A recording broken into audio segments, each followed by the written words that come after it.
Got it. Good morning, good afternoon to everyone. I am Brother Asad, and this is our first South African-American dialogue of 2022. We appreciate everyone that is participating in this call, and we look forward to a very wonderful and fruitful conversation about mental health. We have two phenomenal professionals in the field, both clinical psychologists, one from South Africa and one from my hometown of New Orleans, Louisiana, and one who I claim definitely as a brother and a friend, and I can give you a little background information. It was Dr. Turner who encouraged me. One of the two people in my life, well, besides my wife, one of the two people I claim as friends who encouraged me to go back and pursue a PhD. So I'm forever indebted to this brother for. And then I want to thank our sister Omphile. Did I say it right? Omphile. Omphile.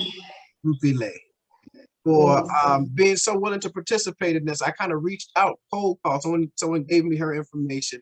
I reached out cold call, and well, I think she reached out to me. I apologize. She is so popular that someone actually had given me her information, and she had actually reached out to me also. So I thank her for participating in this call, but I will let our panelists introduce themselves and give us a little bit information on their background and kind of what led them to psychology and choosing a field. Someone says you have to use that battery. Would led them to the psychology in that field. So, Omphile?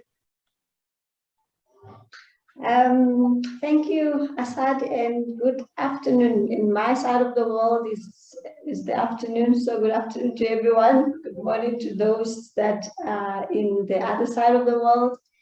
My name is Omphile Sebitloane, as Asad has already introduced me. A clinical psychologist practicing here in South Africa, in Pretoria and Johannesburg. I run a private practice that works with individuals, also do couple therapy or relationships, and also family therapy. I've been in the field for quite a while. A lot of times, though, my practice was on a part-time basis. I've been in the corporate world, more in the wellness, employee wellness, HR, talent management, organizational development space as well. So yeah, I've started more on a full-time clinical practice, running the Marriage and Family Institute since 2019, and I'm still running that at the moment. Thank you very much. I had someone said they can't hear us. Can you guys, by the shake of a head, let me know if you can hear us? All right, brother Dr. Turner, my friend. Yes, sir. Yes, sir, man. Well, first off, I appreciate those words of acknowledgement, because I never want to think that I, don't help. So just to hear that from you, bro, just is touching. And so I definitely want to say greeting to the family from around the world. I appreciate this opportunity that Brother Dr. Asad has put together.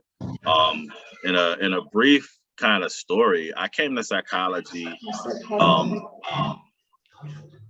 Is that me background? It might be me. My apologies. I think I spoke and my mic, I forgot my mic is on. My apologies, Dr. Turner. No problem. No problem. I just want, well, I'm also running this little side business called Fatherhood. So I got pancakes and sausage back here and juice that I got to make sure I monitor as well. So that's why I was like, it's me. So in a brief aside in terms of how I came to psychology, I'm from New Orleans, born and raised. I used to catch the bus from a predominant Black, lower middle class neighborhood to a very prominent, affluent high school in uptown New Orleans. The infamy of that school, I tell folks, is I played football with Peyton Manning, and that was where I went to school. And so I would literally catch the bus, public transportation, and I would see people in my community struggling with issues. And I would get to Isidore Newman High School, uptown New Orleans, and I found white people dealing with pretty much the same issues. And what I started to figure out was like, where did I see myself being able to help? And I had family members and friends who wanted to be attorneys and doctors and business persons and just rich. And I really felt compelled to do something that was more befitting to how I felt. So I came to psychology really in a way of thinking about how could I help people overcome the everyday things that in a very minute way, for most of us, 95% of us, we'll be okay. We may have a little struggle here and there, but there's a percentage of our population that sometimes just the smallest thing can set you off into a very, very different mental space. And then when we think about the idea of resources, especially within the African-American community in the United States, and that's one of the things I think we'll get to talk about today, is how in many ways, when resources are deprived of a people, it means that their ability to just do the everyday things will become that much more cumbersome, and they're just that much more problematic in surviving. And so for me, and I think as my sister said, I came to psychology in that way. I was a football player in high school and college, and as I thought about even the idea of playing football, I realized I was more drawn to being a doctor, a psychologist. And so I'm also a nerd. So I knew what I wanted to be in 6th grade. So in 6th grade, I was telling me I'm going to be a doctor, I'm going to be a psychologist. Whatever, little black boy. Black people don't do psychology. We don't need therapy. But I knew that's what I wanted. And so going through this path, and especially as an African American, having so many people actually be kind of anti-therapy, you know, that I should just be a doctor to be famous or be a doctor to be rich. Well, I saw psychology as a way to really help people. So I pursued my doctoral path. I began my first professional role as a university counseling center psychologist because I was really drawn to the understanding that most mental health issues really come out at that 19, 18 for most people. And since then, I'm now at the Xavier University of Louisiana, where I'm now associate professor of psychology. I am also proprietor and owner of my own private practice, Moments of Truth, LLC. Full service, just as my sister was saying, I work with couples, families, individuals, groups, work in some other evaluation capacities where I do services in terms of assessing and evaluating programs. And so just kind of full service in that respect. So that's who I am. I'm father of Blair, my 4-year-old. Hopefully my dog doesn't decide he wants to have a speaking part this morning, but he may, or this evening, he may decide to do that too. And other than that, just general loving my city. I think y'all gonna get a good brother here sooner or later, but that'll give me reason to visit South Africa as well. So yes, I'm glad to be here. That's a little bit about me. Thank you, brother. Thank you so much. I want to jump in and ask, and either one of you can take this question first. What is the process of becoming a clinical psychologist in the United States and the process of becoming a clinical psychologist in South Africa? Because there may be someone on the call who is thinking, you know what, I just heard both of them talk. Maybe that's the path that I want to take. So whoever wants to jump in first and tackle that question. Okay, ladies first.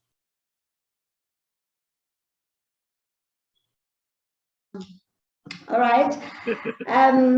For us, it's the longest journey. You start with your basic degree, which is a 3-year degree, and specialize in psychology and any other major that you may want. And then you study your honors in psychology. That's your 4th year. Then from your 4th year, you need to do your master's. From the 4th year after your honors, you can actually register as a counselor. But you need to do an internship, complete that, and then you can register as a counselor. But then counselors also do have private practice rights once they are registered, right? But to become a clinical psychologist, then you needed to do a master's degree, which is a 2-year degree. The first year is mostly theory. And in your 2nd year, you do your internship as well as your mini thesis. And once you have completed the internship satisfactorily, in the 2nd year, The last year, which is the 7th year, is more community service. And only then can you then practice as a clinical psychologist in South Africa. All right. What I would say, that very similar process. You complete your undergraduate degree here in the United States, which is usually a 4-year process. I tell my students, actually don't do like Dr. Turner. I actually do not have a master's. I applied strictly to doctoral programs, and I went through a straight doctoral program. However, most of the time, folks will complete a master's degree. That master's degree allows you to practice. Normally, the master's degree does not allow you to move into some of the higher level kind of professional things like teaching, potentially access to some type of funding, mainly because they're looking for that terminal, complete doctoral kind of process.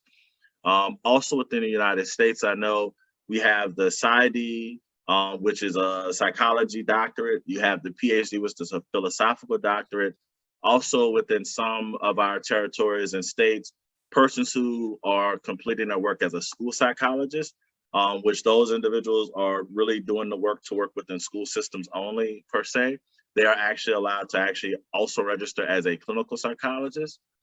And so I kind of tell folks there's kind of the different levels, especially when we talk about mental health. So I don't know if other side of this we're getting into, but if we're speaking strictly clinical psychologists, it's usually a bachelor's degree, master's, and a doctorate. There's internships, the dissertation, which I don't know, sister, how you feel, but the dissertation was easy. The process that killed me was the internship process, which the internship process is a very competitive process where a person has to apply across their country. At least in the United States, we have to apply across the country and kind of hope that you could get selected. And so when I went through, and this is, I don't know how old my sister is, but I finished my doctorate in 2008, and I kind of went straight through. But when I applied for internship, there were about 6,500 persons applying for about 3,000 spots. So annually, that usually meant about 3,000 to 3,500 people were going to be left without an internship. So here in the United States, we've created this kind of funnel, this backlog of people trying to complete, which I think that's even another thing, Brother Asad. I tell students, since Xavier University is a historically Black college university, I try to explain to my students that that's actually one of those gatekeeper effects that will keep you out of the profession, because they say how competitive and how hard it is. But I must speak very candidly. I tell anybody, if a white person can do it, I could do it. So I'm just honest about that I don't think as an African American here in America, I can't do anything. I have to look for the opportunity in spaces. So for me, the number one thing that I would say is the process. You have to have a mentor. You have to have somebody who's went through the process who can usher you through. So that would be my last point in terms of the process. Find somebody who's done it, get them to usher you through. I think it's very important that you brought up that kind of gatekeeping process, because we were having a conversation recently about social workers and how social workers and not registered nurses, social workers and teachers, right? Teachers, right? You used to be able to get an MSW, be a social worker. Now you have to be an LMSW, and then an LCSW. And these series of kind of supervision and licensure processes, which kind of weed out phenomenal social workers. And the same thing for the teachers examination. There are individuals who are grandfathered in, but I do think it's very important to have that level of internship as well as supervision over the time, because when you're working with mental illness or mental health diagnosis, let me say, and it's important to have that. One other point, the last thing actually, and I don't know, Sister, if you was gonna say this, but the last thing is actually what we have here in the United States. It's called the examination for the professional practice of psychology. So once you've actually completed all of your degrees, all your internships and your dissertation, you still actually have to take that examination, and actually that's something that I want to do once I'm probably up for a little promotion role in this next year, but that's something I want to look at.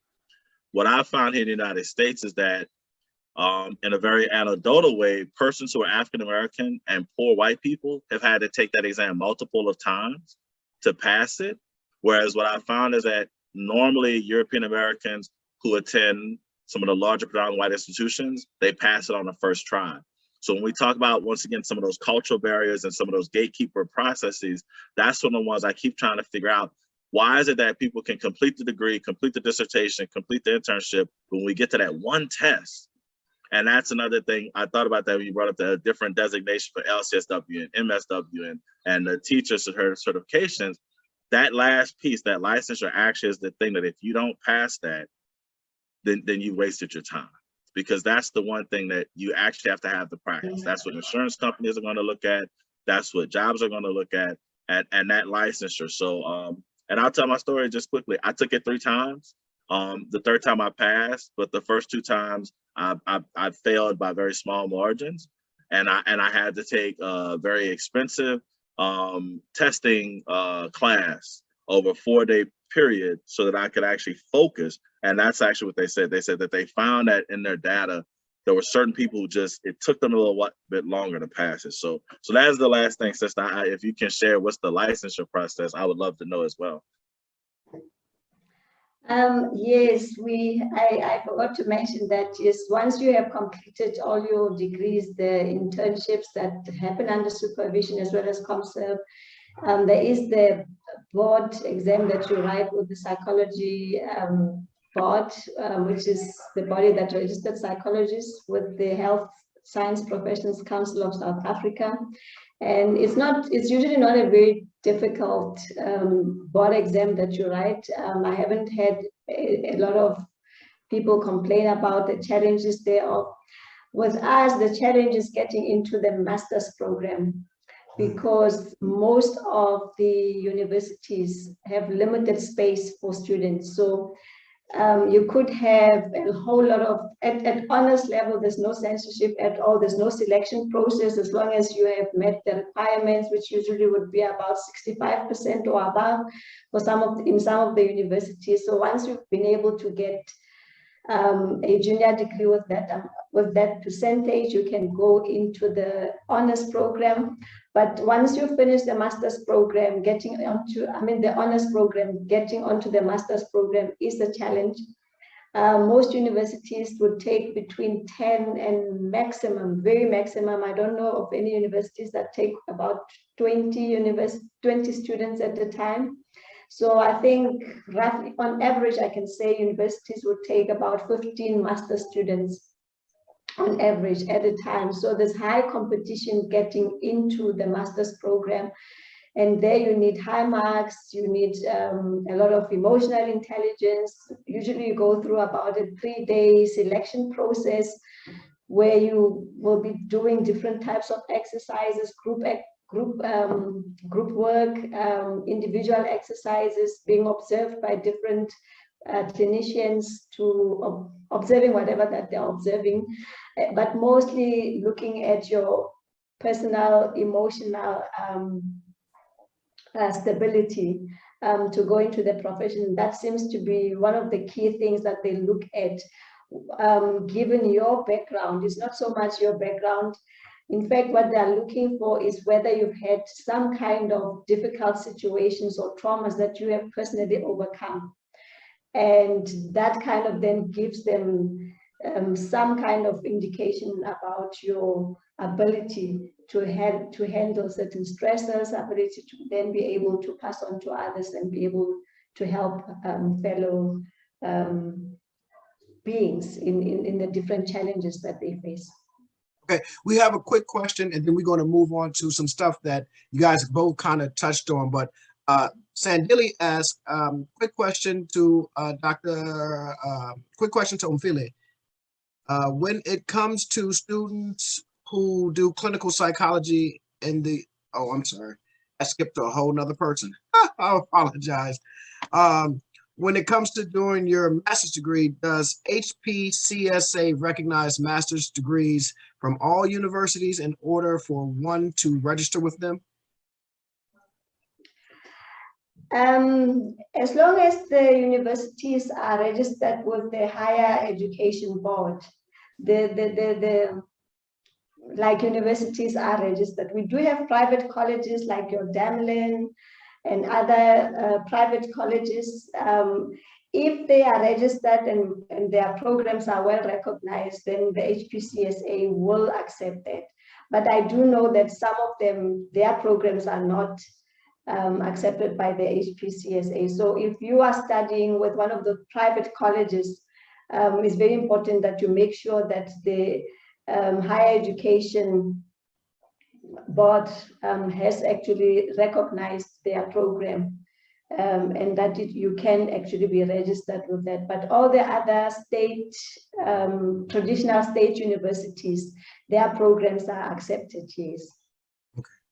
And someone else mentioned that, and I think this is both ways, that if you do for South African students who do clinical psychology in the United States, their qualification isn't recognized in SA, or that, or I think it's vice versa. If you do your clinical psychology in SA, it may not be recognized in the United States. However, I do know that South Africa has something called, I believe it's SAQA, and SAQA is a way of kind of looking at your qualifications from the United States or from another country and seeing if they match up to South African standards. And I don't know if you can actually go in and begin to practice psychology at that point, but it maybe can lead to university employment or something of such. But I want to get into this. We have two people of color, two clinical psychologists of color on the call, and I want to know, why is it important to have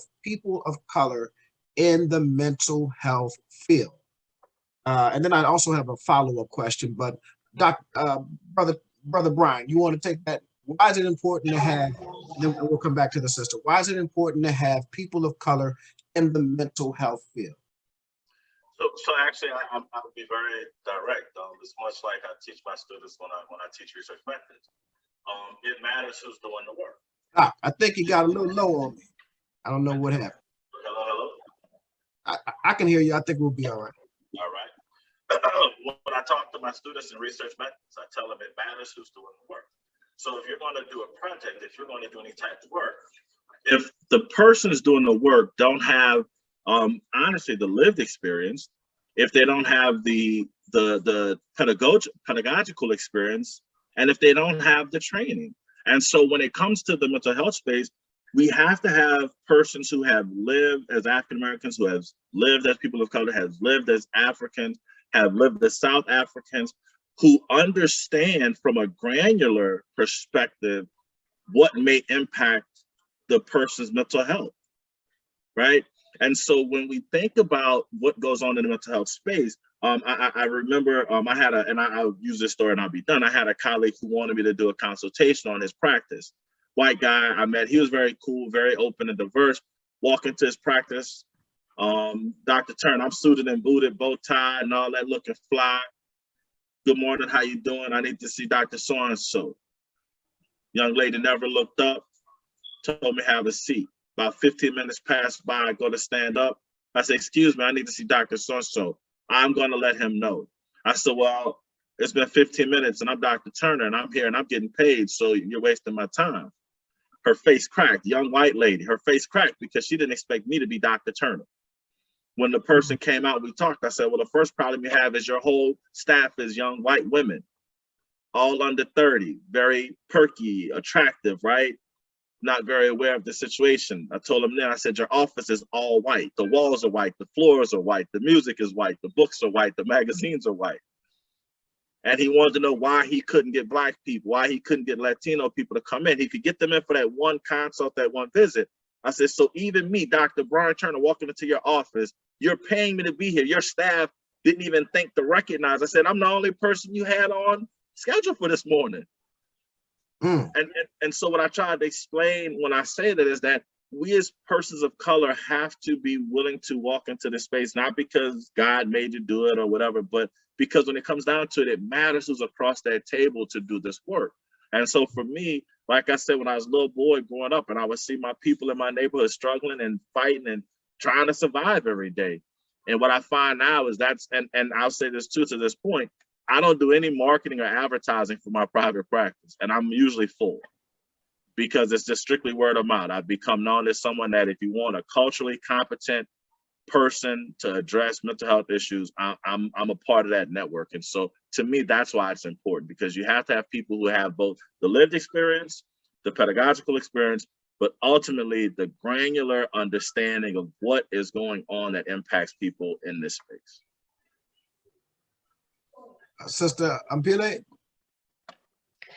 I would agree with what Brian just said right now, but also add that if you look at the therapeutic space, one of the key things really there that you would come into that space expecting is just the simple expectation of being seen, being recognized, being understood, and being seen for who you are. So that ability to be able to establish that rapport and feel like you are being seen by somebody who understands where you come from, without any, and is curious to actually also know more about you, without perhaps the unconscious classification that you would normally go into, or you would think that somebody goes into when you get into a therapy room, like I think just Brian just explained. So there's always that element when, if you get into a room, a therapy room, and you see a white therapist, that already there are certain biases that consciously or unconsciously that we may be bringing in, perceptions of how you are being seen by the therapist.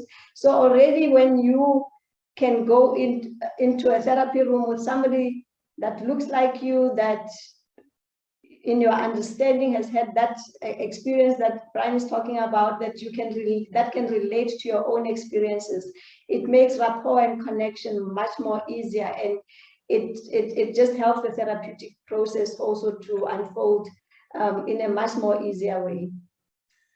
Asked a phenomenal question in the chat, and I want to just recognize them and let them know that that question will also be addressed coming up here shortly. But it is a phenomenal question about trauma in Black populations. So I want to, sister, let's follow up. Why is it? Well, let me say this. What is the importance of cultural practices? So we both come from very cultural places. South Africa, we were just there last week, right? It's a very cultural place, and there's, there are different tribal ethnicity and tribal / ethnicities that have their own cultural practices.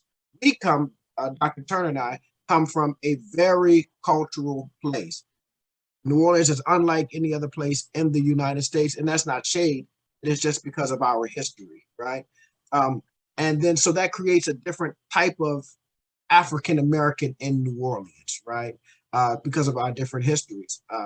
So what is the importance of of culture and cultural practices as it relates to mental health? How do mental health professionals address these different cultural practices? And how may, and this is kind of a follow-up question, how may how may a mental health diagnosis look different in different cultures? Who wants to jump in on those three bam questions back there? Okay, I'll start on this one. Basically, when we talk culture, we're talking values and principles that kind of define how we perceive the world and how we interpret our experiences of the world. And where you have culture or therapeutic practices that are congruent, for instance, with your cultural beliefs, there is a level of, supplementarity, or there's a level where the one supplements the other and can add to the therapeutic process. And in that way, it helps with establishing mental congruency or psychological congruency.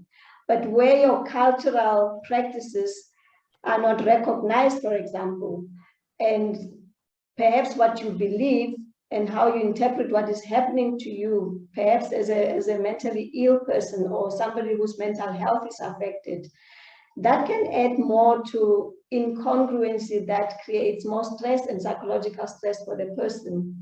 So it's a very important thing then to have, even in our legislation, which is where South Africa is at the moment, where there is a recognition of the fact of that space of how traditional and cultural practices can be used in a supplementary way to mental health treatment. There is a move to not only recognize our traditional healers in the general health space, but specifically within the mental health space. And I think that's important because as I said earlier on, that lack of congruency between what I believe is happening to me, for example, in a lot of our cultures, mental illness was seen, especially the more reactive psychosis-based type of mental illness, would be seen in some corners of our cultural background as something that would emanate from witchcraft, for example. So when you then are treating somebody who has a belief that they've been bewitched, and you bring in Western approaches to treatment, and you only want to focus on that, it only creates further incongruence in the patient themselves. So understanding where they come from, and for instance, where they want to be able to go to their traditional doctors and then being able to bring in and practice whatever that they're given as a form of treatment from that angle, from that angle, and incorporate that with what we bring in as therapists into the group. I think it can only help and strengthen the healing process and fast track it further. So I think in that respect, it's very important for us to have first of all recognition of the role of our cultural beliefs, even our traditional practices, that they do play a role in certain in the way that we approach treatment. And I think, having said that, I must also just add a disclaimer that, you know, Asad, you talked earlier on about how diverse South Africa is, and South Africa is very diverse in its cultures, in its languages, and even in our belief system, in our faiths.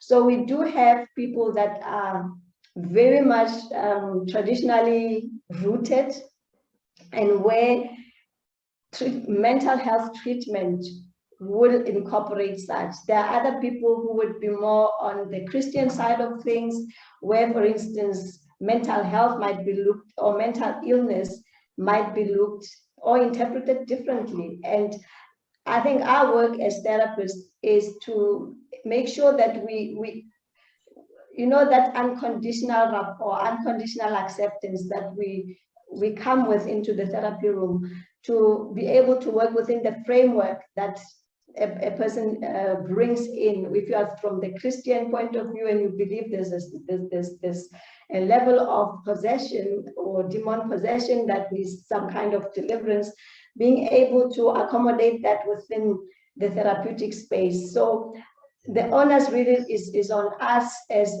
therapists to be able to marry the different worlds of the patients that you come into contact with, and to help them towards healing in a way that they can experience congruency, they can experience full acceptance and non-judgmentalism within the therapy that we offer them. Absolutely.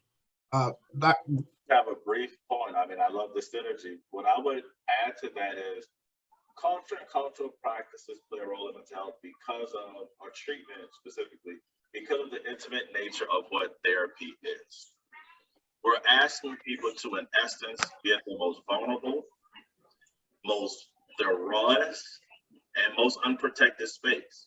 And so the clinician has to have a very competent understanding of the cultural practices of the individual, their cultural group, and then of larger society, so that they can both understand what's happening, but also begin to usher in solutions and what changes and what's appropriate. I don't count myself as a feminist. I count myself more as a womanist. But when I think about the womanist perspective of the United States, I look at that perspective and understand that I need to understand, how do systems impact women? How do systems impact men? And in having that understanding, I can thereby understand how to apply the treatment that's possible and looking for solutions. So I think the one word for me is intimacy. Hold on, baby, because what happened, let me finish. I think what happens is in that most intimate moment, if we don't understand the culture of that individual and the society that they live in, then we mess up. So that's why it's important, so that we don't mess up. Yeah. No, I to your point, to the sister's point, I found it interesting when Omphile was mentioning that some people may think that these I guess we would call psychosis or psychotic diseases would be witchcraft. The majority of evangelicals in the United States. So you mentioned Christianity or the church, and there may be a different perception. The majority of evangelicals in the United States, Christian evangelicals, believe that psychosis, schizophrenia, right, can actually be treated through prayer and scripture reading alone. Now, I will never diminish the power of prayer, nor the power of scripture reading, nor the power of whatever most high you believe in or an individual believes in. I just find it very interesting that those same individuals would take insulin shots. Now follow me? They would take insulin shots because there's a chemical imbalance and they need to balance out their insulin, but would not recognize that that there can be a brain-based mental health illnesses can also be not corrected, but also be treated with chemicals, right? So there's a question here that kind of leads into the second question that I wanted to ask. It says, Dr. Asad, my question would be, why is it important for two very traumatized Black populations, as are Black Americans and Black South Africans, and we want to say our colored South African family too, why would they need mental health professionals? And I think the question is saying, why is it important for these populations, these traumatized populations? But before I want to also add to that, why is there this resistance? I think everyone here recognizes that there is probably going to be a need once we start talking about the trauma that both groups have experienced. But why is there this resistance? There's a strong resistance in the Black community in the United States. And someone else mentioned here that mental health is still very much so taboo in the Black community. In SA, how do we promote access to mental health services and affordability for the same services in a positive way? So we'll address that part of the question, but why is there a resistance? And the importance of mental health for two traumatized communities. I'll jump in. So if you look at my shirt today, it says, "I'm not judging you, I'm a psychologist." And I use that statement a lot. This is the only shirt you'll see like this because I did it. Because of the exact statement. I actually will say, I don't know if there's resistance. I think because the reality of it is Black people and South Africans know how they've been treated. So how dare you ask me to subject myself to a process that has actually furthered my trauma? So I don't think it's resistance. I think there's a reality principle at play that people understand, that I know other people who, when they've been ill, sick, or had problems, they subjected themselves to this system. Now they're completely, drugged out, or they went into hospital, they never came out, or they died. Right. And what we go back to, so Sister Dr. Lillian Gomez Diaz has an article called the ethno-political approach of working with people of color, in which she talks about the historical precedent that has set forth, especially in America, which has made it look like what it's done. And so we can call on the fact that through the system of mental health in America, drapetomania was a diagnosis given to African Americans when they were escaping slavery. And the diagnosis specifically said it was for Africans, or formerly enslaved Africans, who were escaping. They were setting property damage. They were killing their owners. They didn't want to be enslaved. And I had to ask my students, I said, so where is that ever okay for me to subject myself to being traumatized or enslaved? And so what I think about is that we actually have to talk about treatment as a actual like solution to that trauma versus subjecting people to that trauma. So I like to say, I love when people are skeptical of what we do. I welcome it. You should question me. As a matter of fact, what I usually tell people is this: I don't ask the Walmart greeter a lot of questions. They're the greeter. I walk in, they tell me where stuff is. The person I'm asking a lot of questions to has a lot of letters behind their name, because that person has been in study and that person's been able to answer my questions. So for me, I think the point about why we need to do this is, one, because of that history of trauma that our communities have experienced. And we have to, talk about it in a way that does not further traumatize our people, right? So that goes back to the other question about why we need African Americans and Africans and South Africans in these roles, is because we have that training, both lived and in school, to marry those issues. And so then when we talk about resistance, I say, no, look, you should be resistant, right? I actually, in my practice, I don't know what you do, sister, but I usually tell people, look, I'm gonna give you 30 minutes with me before you have to pay me, so that we can talk about what's going on and figure out a solution. Because if I'm not the person that can help you, I'll help you find that solution, or you'll at least gotten a taste of what I do, and now you can further be comfortable with the potential process that we'll undertake. And so what I think about is, one, like I said, we have to have people in place who understands both the system of mental health treatment and the society that people of color come from, so that we can address that cultural clash. And then just lastly, we got to understand that like the system ain't been all that nice to Black people. And we have to be agents. And in that article, if anybody wants it, I'll give it to Brother Sai, but I think it's a beautiful article. I give it to any person that wants to be a clinician, so that they can look at what the sister said. But the last point that she makes is, we have to be advocates for humanity, advocates for change in that system. And that's what I think that question is about in terms of resistance. If you as a psychologist or a person in the mental health field are not advocating for the system to do right by people of color, minority groups, historically disenfranchised, historically marginalized, historically undertreated, historically mistreated, historically misdiagnosed, then you're not doing your job. So that's what I think has to happen in that space.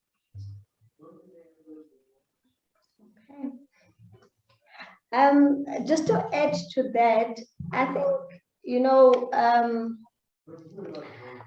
it's probably not resistance as in we don't want to have anything to do with this. I think there's a lot of misconception, and I think to some extent you alluded to it, Asad, when you made the parallel between how somebody who may be suffering from diabetes is willing to take insulin, but they may not be willing to take medication to treat a mental illness. And I think there's that misunderstanding or misconception of what mental health, or lack of understanding about mental health in general. And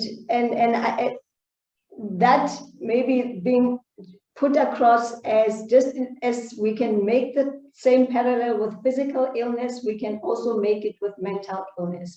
It's a continuum of space. We have good mental health and we have mental illness on the one extreme of the continuum. And in between, there's a break point for each and every one of us. So it's not as if people that do suffer from mental illness have got some kind of weakness, or they can't, deal with life, which is, I think, one of the misperceptions that is out there, that if you suffer from a mental illness, First of all, there's that stigmatization that you get a permanent label. You know, I can suffer from pneumonia, for example, and get treatment from pneumonia, and I can go back to normal. But nobody would actually give me a label that Omphile is, you know, whatever you can call that, a person who may have suffered from pneumonia. But once somebody suffers from a mental illness, they get a label, and that label stays with them. And I think part of that is the lack of understanding that many of the mental illnesses are treatable illnesses. And as much as you may be at one spectrum in a healthy mental space, you need to take care of your mental health so that it doesn't deteriorate. You have some responsibility to take care of your mental health so that you don't deteriorate to a mental illness at some point. If we take it that between me and you, something happens tomorrow that is beyond our capacity to cope, that is beyond our resilience, we can reach that breaking point. But that breaking point is not a permanent definition of, let's say I go into a depression because maybe I just lost a child, you know, God forbid. You go into a depression, but that temporary setback of having to deal with depression at that time because something happened that challenged your resources and your capacity to cope at that moment does not necessarily have to define your entire life that now you are a mentally ill person. There are many people who suffer from some mental illnesses, get proper treatment, make certain life adjustments, and are able to go back to healthy mental states and live a normal life. And there